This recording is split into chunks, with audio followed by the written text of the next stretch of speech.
Hi നമസ്കാരം. കർണാടകയിൽ വളരെയധികം ശ്രദ്ധ നേടിയ ഒരു ദേവാലയമാണ് സെന്റ് ഫിലോമിനാസ് ദേവാലയം. മൈസൂരിൽ സ്ഥിതി ചെയ്യുന്ന ഈ ദേവാലയം ഏഷ്യയിലെ ഏറ്റവും ഉയരം കൂടിയ രണ്ടാമത്തെ പള്ളിയായി അംഗീകരിക്കപ്പെട്ടതാണ്.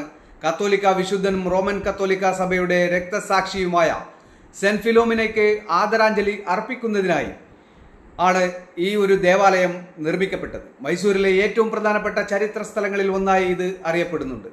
രാജ്യത്തിന്റെ വിവിധ ഭാഗങ്ങളിൽ നിന്നായി നിരവധി വിനോദസഞ്ചാരികളാണ് ഈ ദേവാലയം സന്ദർശിക്കുവാനായി എത്തുന്നത്. വൈകുന്നേരങ്ങളിൽ അതിമനോഹരമായ കാഴ്ചകളാണ് ഈ ദേവാലയത്തിൽ ഒരുക്കി വെച്ചിരിക്കുന്നത്. അതോടൊപ്പം നിയോ ഗോതിക് ശൈലിയിലുള്ള വാസ്തുവിദ്യയും ഈ ദേവാലയത്തെ മനോഹരമാക്കുന്നുണ്ട്. ജനങ്ങൾക്കിടയിൽ വളരെയധികം പ്രസിദ്ധമായി മാറുകയാണ് ഈ ദേവാലയം.